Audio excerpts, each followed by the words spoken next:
What's going on, Blues? Welcome back to Life as an Evertonian Blues. We've got some breaking news.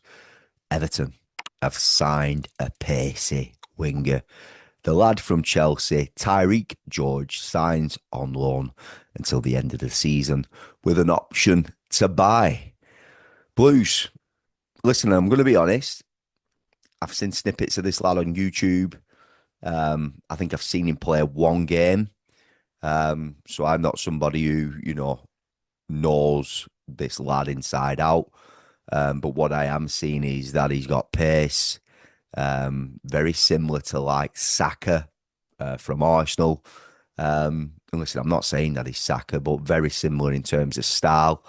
Um, and I know Chelsea fans really rate this lad. I've seen a lot of forums where they've said, we shouldn't be letting him go. He's better than Garnacho.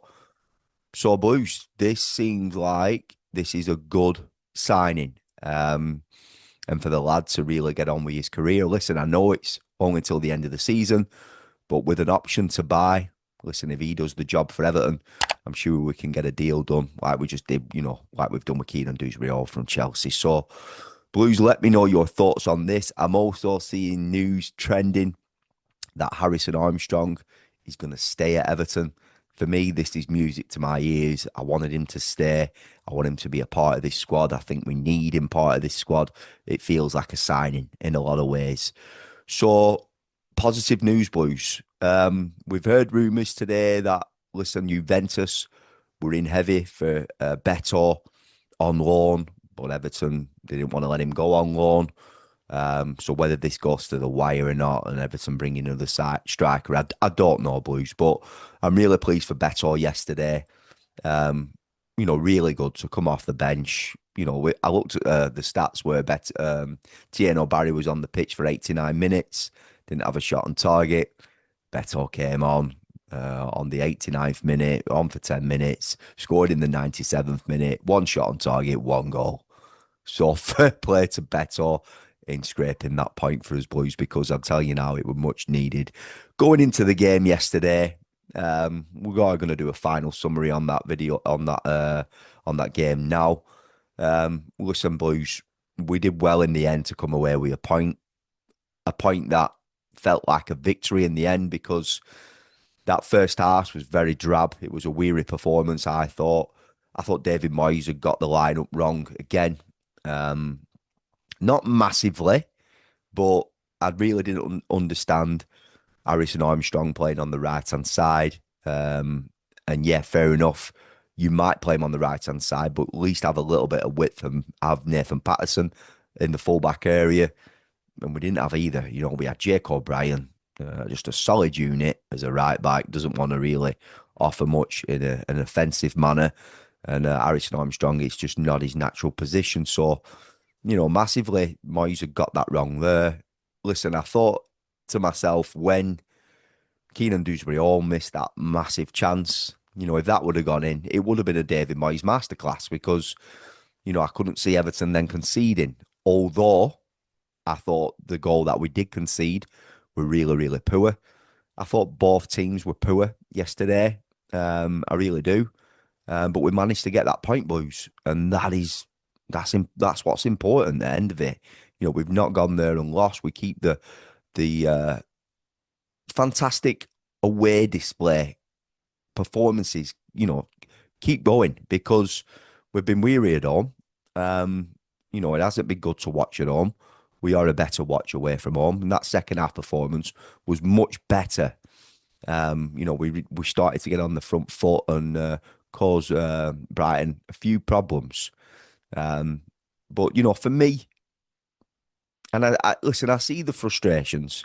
I read all my comments. I look at a lot of forums, what people are saying about David Moyes and stuff.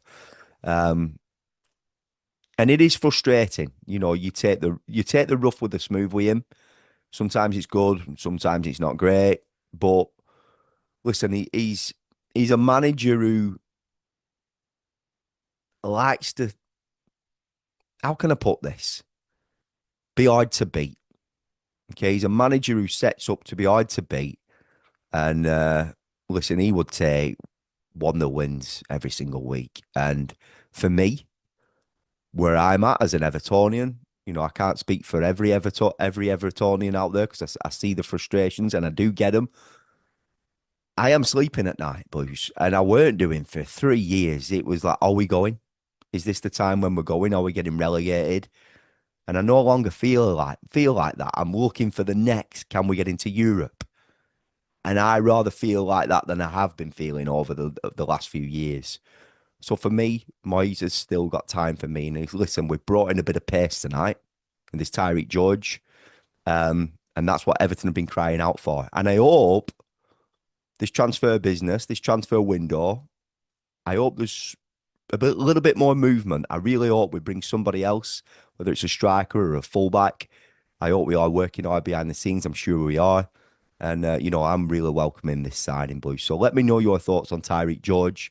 Personally, I've seen YouTube. I think I've seen him play one game for Chelsea right at the beginning of the season. I know Chelsea fans really like this lad and they're gutted that he's going. And obviously, if any Chelsea fans are watching, let us know, in the comments, are you gutted that this lad has gone? Are you happy for him that he's going to kick on with his career? Because let's be honest, the way Chelsea operate, this is how they do the business. This is what they do. Obviously, he's come from the youth academy. There's an opportunity there where they're going to make money on him if Everton do buy him in the summer. So Blues, I'm happy. Listen, it appears to be a good signing, and I can't wait to see the lad playing the blue shirt of Everton. So Blues, I'm going to leave this one there. Subscribe to the channel if you haven't done so already. Click that bell to turn on post notifications. I've had a beer today, so it's my daughter's 18th birthday, so I've tried my best on here, being as sober as I can. So Blues, I'm going to leave this one there. See you in the next one. Up the toffees.